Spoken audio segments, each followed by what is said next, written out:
자, 오늘의 말씀은 이렇게 시작하죠. 1절 말씀 같이 한번 읽어볼까요? 예레미야가 아직 시위대 뜰에 갇혀 있을 때 여호와의 말씀이 그에게 두 번째로 임하니라. 자, 오늘의 말씀 우리가 잘 알고 있는 눈물의 선지자 예레미야가 어떤 상황 가운데 하나님의 말씀을 받게 된 것을 보여주고 있습니다. 당시 시대의 배경이라고 하면 이미 이스라엘은 아수르의 침공을 통해서 완전히 무너져버린 이후 이제 남아있는 남유다가 근근히 버티고 있는데, 보니까요 이 32장 2절에 벌써 그 사면초가 풍전등화 위기가 남유다에게도 이렇게 펼쳐진 걸 보게 되죠. 같이 한번 볼게요. 그때 바벨론 군대는 예루살렘을 에워싸고 선지자 예레미야는 유다의 왕의 궁중에 있는 시위대 뜰에 갇혔으니. 자, 이 32장과 지금 우리가 읽은 본문 33장은 같은 시간대라고 보시면 돼요. 그 자리는 시위대 뜰이라고 하는 같은 상황이고요. 근데 지금 개인으로서 예레미야 선지자만 갇혀있는 상황이 아니고 이 바람 앞에 등불처럼 위기에 놓여져 있는 남유다가 바벨론의 침공 앞에 지금 속수무책인 상황에 같이 처해 있는, 그러니까 개인에게도 문제고 민족에게도 문제인 그러한 상황을 보여주고 있습니다. 자, 그때 이 시드기야라고 하는 유다의 마지막 왕과 정치 세력들은 친애굽 정책을 펼쳤습니다. 애굽의 도움을 통해서 바벨론을 한번 막아보려고 애를 썼던 거죠. 도움을 그들에게 요청한 거, 하나님은 늘 사실 선지자를 통해서 애굽 의지하지 마라, 그건 갈대 지팡이에 지나지 않는다, 도울림 없는 인생을 의지하지 마라 말씀을 하셨건만 그들은 어쨌건 비빌 언덕이라도 얻고자 애굽에 계속해서 기대어 생존을 유지하려고 했습니다. 근데 그것이 더 바벨론의 입장에서는 괘씸하게 여겨져서 무참하게 짓밟히게 되는 이유가 되기도 하죠. 자, 그럴 때 예레미야 선지자는요, 하나님의 말씀을 맡아 전했기 때문에 바벨론을 통하여 하나님이 심판하실 거다, 그러니 그 심판에는 뜻이 있으니 그 심판을 저항하지 말고 받으라.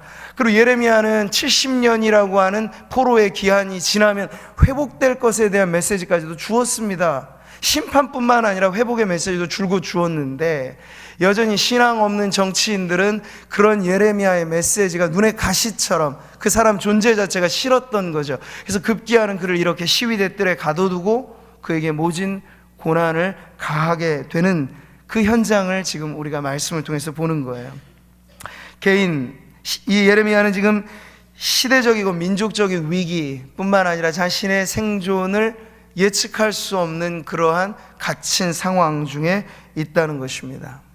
자, 근데 여기서 더 중요한 건 뭘까요? 우리가 예나 지금이나 문제로 따지자면 문제 없었던 시절은 없었고 문제 없는 개인도 없고 모든 것이 사실은 문제는 언제나 있습니다. 근데 중요한 건요, 문제보다도 그 문제 상황 속에 하나님의 말씀이 임하느냐, 하나님의 말씀이 들리느냐 마느냐가 사실은 더 중요한 문제라고 하는 것이죠.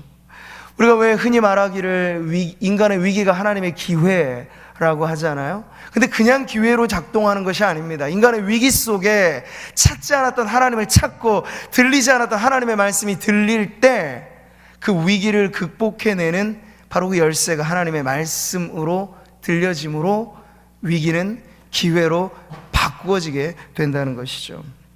자, 오늘 그렇게 지금 들려지는 예레미야가 받은 말씀이 바로 그의 믿음을 북돋아주는 말씀이 되는 겁니다. 지금까지도 예레미야는 하나님의 말씀을 전한다는 이유만으로 동료들에게 멸시받고 또 동족에게 버림받고 하는 그런 상황이었습니다. 이것만 보면 참 불운한 인생입니다. 그의 인생도 어찌 될 바를 예측할 수 없는 상황인데 놀랍게도 하나님은 그 위기의 상황에 말씀을 들려주시면서 예레미야로 하여금 새로운 돌파구를 찾게 하셨다는 거죠. 여기서 우리는 하나의 신앙의 공식과도 같은 것을 발견하게 됩니다. 우리가 문제를 부딪힌다, 근데 그 문제를 풀 길이 없다, 그럴 때 우리에게 중요한 건 뭐라고요? 하나님의 말씀에서 답을 찾아야 합니다.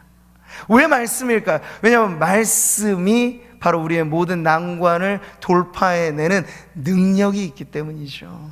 하나님의 말씀에 관하여 이사야 선지자는 이렇게 말합니다. 같이 한번 읽어보겠습니다.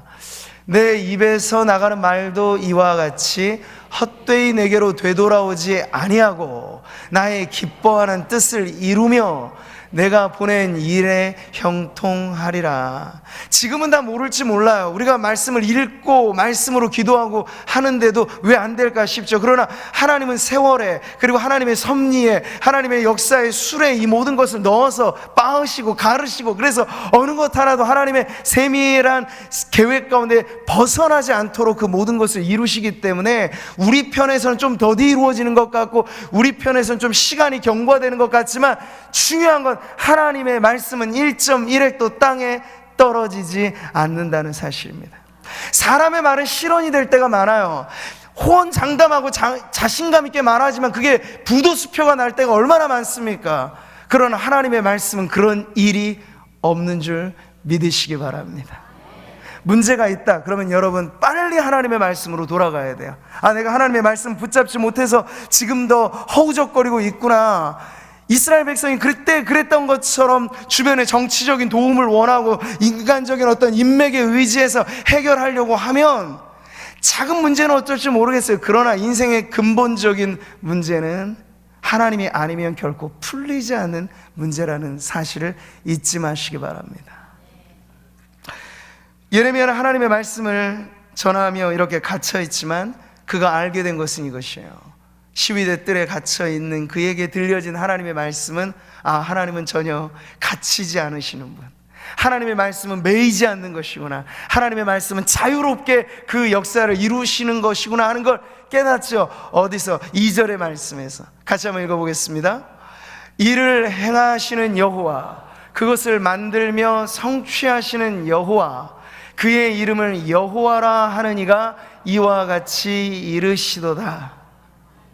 구체적인 하나님의 명령과 축복의 말씀 이전에 하나님은 자기를 선언하세요. 누구로서? 나는 이를 성취하는 여호와라. 하나님은 모든 계획에 앞서시고 그 모든 계획을 이루시는데 능하신 분이다 하는 자기 선언을 아주 명백하게 해 주시는 것입니다. 이걸 통해서 예레미야로 하여금, 그리고 위기에 처해 있었던 이스라엘 민족으로 하여금 다른 사람 볼 것 없이 나를 의지하고 나만 바라보라고 주님께서 이렇게 시선을 하나님 자신에게 고정시켜 주시는 거예요. 여러분, 하나님은 당신의 종을 가둔 사람들에게나 갇혀진 종에게나 동일하게 이 말씀을 하시는 거예요. 우리가 인생에 어려움이 부딪혀 오면 마치 편안하고 좋았을 시절에는 하나님을 찬송하지만 고난의 때에는 찬송할 이유가 없는 것처럼, 마치 하나님이 멀리 떠나가신 것처럼. 예전에 그랬다지요. 이 루터라고 하는 사람이 종교교육 할 때 얼마나 힘들겠습니까? 그럴 때 모든 거 포기하고 그저 자포자기 할 때 그의 아내 이 폰사라라고 하는 여인이 갑자기 베옷을 입고 상복을 입고 오는 거예요. 아니 여보, 왜 갑자기 상복을 입었습니까? 네, 당신의 하나님이 당신을 보니까 꼭 죽어 있는 것 같습니다. 이렇게 말해주는 거예요. 정신을 번쩍 차리게 만든 거죠. 위기는 있고 고난이 있고 역경과 어려운 문제, 잠시 잠깐 풀리지 않은 문제가 있어도 하나님은 돌아가시지 않으셨어요. 근데 여러분, 실질적으로 우리의 삶 속에서 마치 어둠의 시간에는 하나님이 없는 것처럼, 재난의 시간에 하나님이 어디 멀리 출타하신 것처럼 생각하는 우리의 믿음에 문제가 있다는 거죠. 하나님은 어떤 분이십니까? 스스로 존재하시는 분이에요. 간섭받지 않고 누구 기대지 않고 스스로 모든 걸 완벽하게 이루신 분입니다. 성경은 이렇게 하나님 말씀하시죠. 나는 빛도 짓고 어둠도 창조하며. 낮과 밤이 다 주님의 속한 시간이라는 거예요. 나는 평안도 짓고 환난도 창조하나니 나는 여호와. 이 모든 걸 스스로 이루시는 이가 하나님. 우리는 나라와 나라가, 누군가가 강대국이 있고 정말 철통같이 하는 지도자가 있으면 그 사람에게 주목합니다만, 하나님은 그 사람을 통해서도 하나님의 뜻을 이루시는 거예요. 우리는 모든 것 위에 그래서 존재하시는 하나님에게 최종의 우리의 시선을 두고 그 믿음으로 나는 여호와라 선언하신 그 하나님을 바라며 우리의 인생에 처한 위기의 순간을 돌파해 내야 될 줄 믿습니다. 자, 이것이 갇혀있던 예레미야 선지자에게 위로와 소망이 되는 말씀이죠.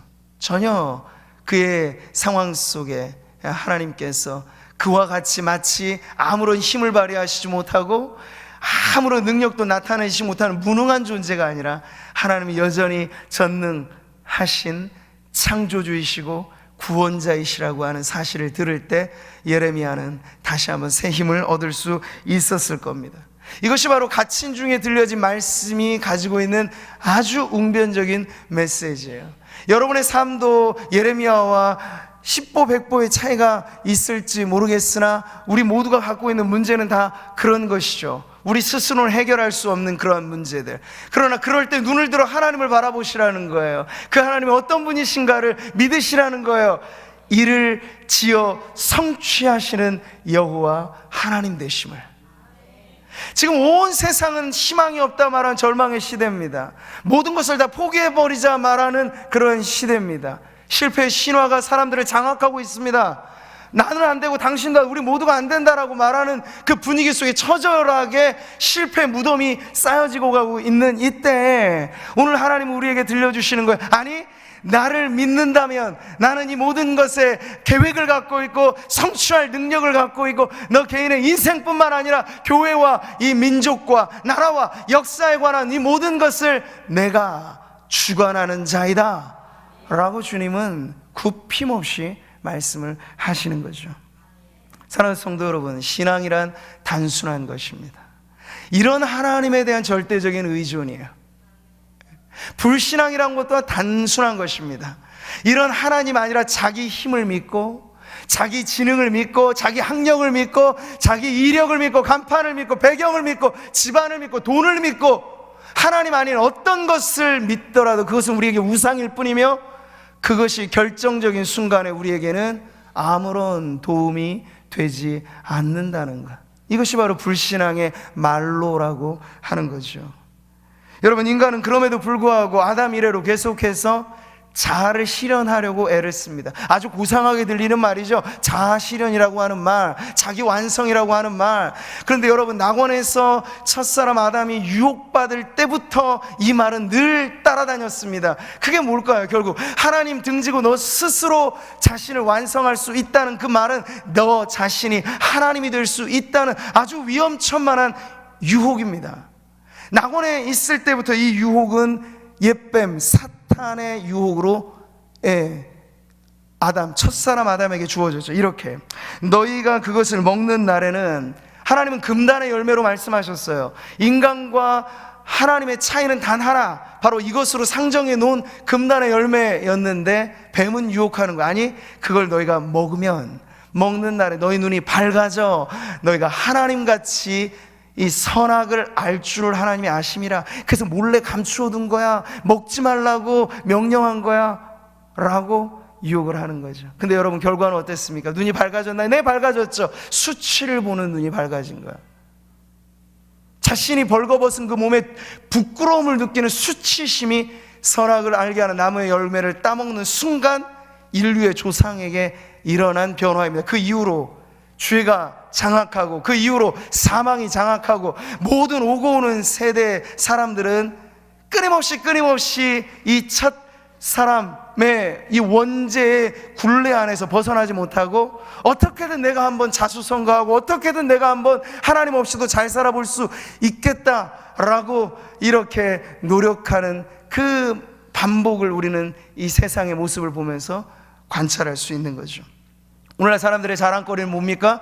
인간의 지식이 엄청나게 팽창했다는 거죠. 데이터 혁명을 말합니다. 빅데이터를 말하고 AI, 인공지능, 4차 산업, 아주 즐비하게 말하니 모든 걸 인간의 기술 혁신이 이제 정말 높은 정점에 오르렀다는 거예요. 그러면서 지식인들이 말하는 것은 뭐냐면 인간의 신이 될 수 있다는 이야기를 합니다. 모든 지식이 집대성되고 집대성되면 슈퍼 지성이 일어나게 되는데 그게 바로 신의 영역, 전지의 영역까지도 갈 수 있다고 사람들은 부추깁니다. 근데 천만의 말씀이야. 바벨탑을 쌓았을 때 그 인간들의 이 야망과 욕망과 자랑과 이 모든 것이 문화를 바꾸고 시대를 바꿔오면서 좀 더 세련돼졌을 뿐이에요. 좀 더 늘어났을 뿐이에요. 그러나 그 본질에 있어서는 인간은 한치도 하나님 아니면 살 수 없다라고 하는 그 본질의 연약함에서 벗어난 적이 없습니다. 아무리 많은 것들이 발전되고 좋아진 세상이라고 해도 우리는 사망이라고 딱 버티고 있는 우리의 최종의 원수 앞에 이겨낼 재간이 없습니다. 주님은 말씀하시는 거예요. 이런 모든 것들을 통해서 사람을 보고 세상을 보고 우리가 의지하는 것들에서 진정 희망이 있는가? 아니다. 그렇다면 희망은 어디에 있습니까?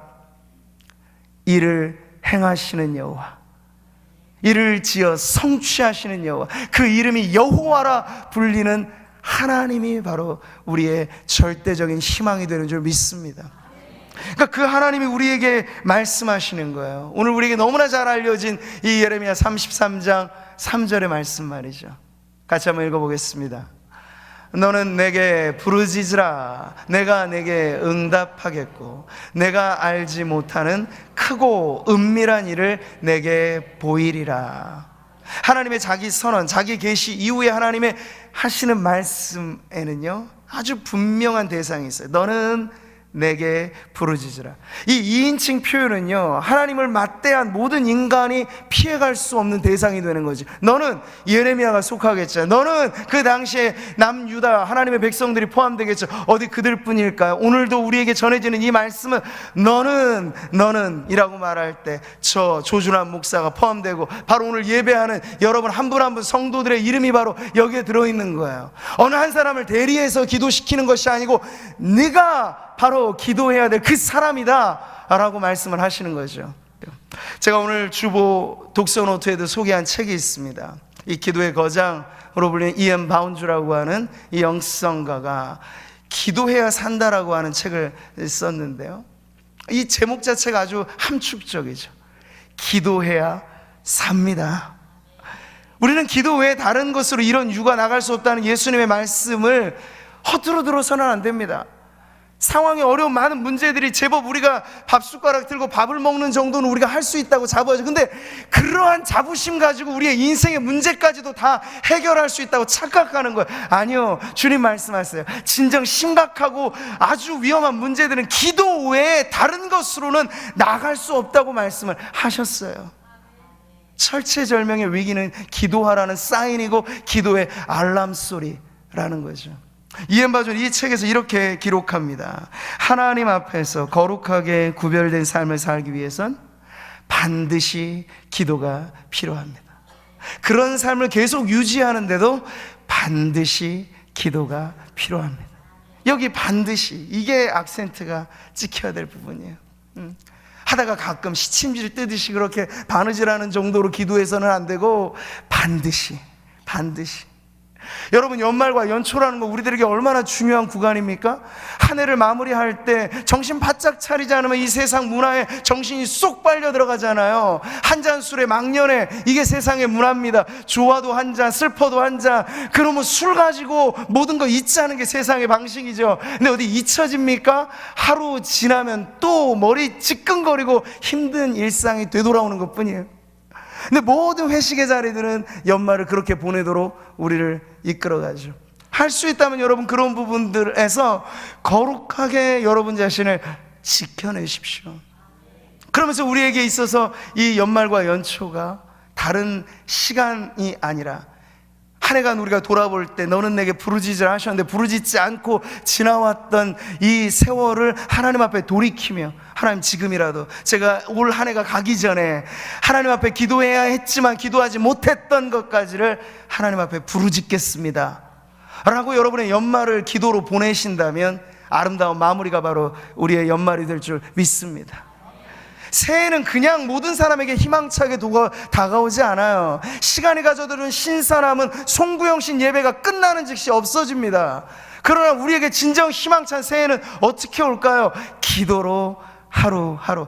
2020년 1월 1일을 무엇으로 맞이하고 2020년 1월 2일을 우리가 계속해서 기도로 징검다리를 놓듯이 이어가게 되면 그 해는 여러분 올해 경험하지 못했던 새로움 그 자체로 우리에게 하나님의 역사하시는 시간이 될 줄 믿습니다.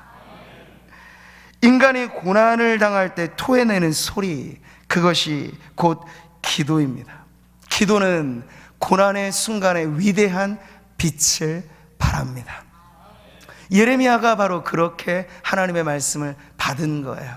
그렇게 기도하라고 하나님께서 그를 인도하신 거죠. 너는 내게 부르짖으라. 내가 내게 응답하겠고. 어떤 복잡한 설명이 필요 없죠.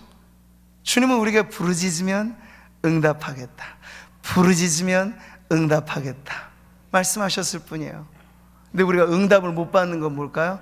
부르짖지 않으면. 네, 하나님이 아무리 우리에게 응답을 쌓아놓고 더 쌓아놓을 것 없는 축복을 갖고 있어 하나님 스스로가 제안을 거셨어요. 너는 내게 부르짖으라. 그러면 내가 응답하겠고. 야고보가 말합니다. 너희가 얻지 못함은 구하지 아니하기 때문이요. 너무나 단순하죠? 왜 많은 성도들이 하나님의 기적을 곁에 두고도 하나님의 역사가 우리 가운데 있음에도 불구하고 마치 엘리사 시절에 그 모든 것이 폭락해서 경제가 쫄딱 망했던 그때 엘리사가 외쳤거든요. 아니, 하나님께서 내일 다시금 놀라운 회복을 일으키실 거다라고 했는데 말이죠, 그 옆에 있었던 왕궁의 머리 좋은 신하는 이렇게 말하는 거예요. 하나님이 하늘의 창을 여신들 이런 일이 일어날까? 근데 진정 하나님께서 창을 열어버리셨네요. 그래서 놀라운 경제의 회복이 그 시대에 일어났을 때 그 불신앙을 말했던 왕의 신하는 짓밟혀지게 되는 참담한 끝을 경험하게 되는 그 역사가 우리들에게 가르쳐주는 바가 바로 이것입니다. 하나님께서 창을 여시면요, 우리가 닫혀진 인생의 문으로 고민하고 아파하고 청년들은 진로가 방향을 알지 못해서 헤매고 하는 이 모든 것들에서 너는 내게 부르짖으라, 이 문제를 가지고 부르짖으라는 거야. 여러분의 인생의 고민과 인생의 문제와 그 기도의 제목들을 가지고 그냥 푸념만 늘어놓지 말고 기도하면 하나님께서 기적의 문을 열어주실 줄 믿습니다. 구하라 그리하면 너에게 주실 것이요. 너무나 유명한 구절이죠. 주님의 말씀은 너무나 선명해요. 단순해요. 찾으라 그리하면 찾아낼 것이요, 두드리라 그리하면 너에게 열릴 것이니. 이번 여러분 특세 기간 동안 이런 말씀을 가슴에 품고 정말 그런 거 아닌가 한번 하나님 앞에 나와 보세요. 여러분이 정말 부르짖어 구하고 찾고 두드렸는데도 불구하고 내 인생이 그저 그렇게 계속 멈춰 있다고 한다면 하나님의 말씀이 잘못된 거겠죠? 그러나 여러분, 하나님이 다 잘하시는데 하나 못하시는 게 있다고 합니다. 하나님은 거짓말을 못하세요. 너는 내게 부르짖으라 내가 내게 응답하겠고 실언하지 않으십니다. 사람들은 그러나 망언도 하고 실언도 하고 말에 신뢰가 떨어지는 경우들이 참 많지만 하나님의 말씀은 1.1획도 떨어지는 적이 없고 다 성취되는 말씀인 줄 믿습니다.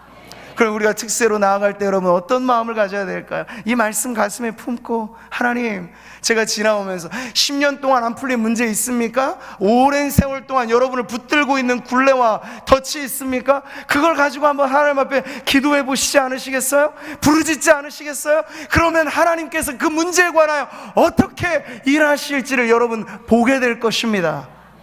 제가 장담하는 게 아니라 하나님의 말씀으로 여러분에게 선포합니다. 부르짖으면 하나님은 응답하세요.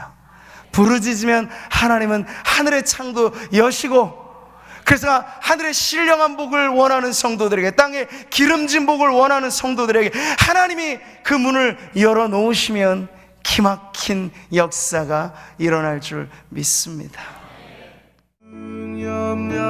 주께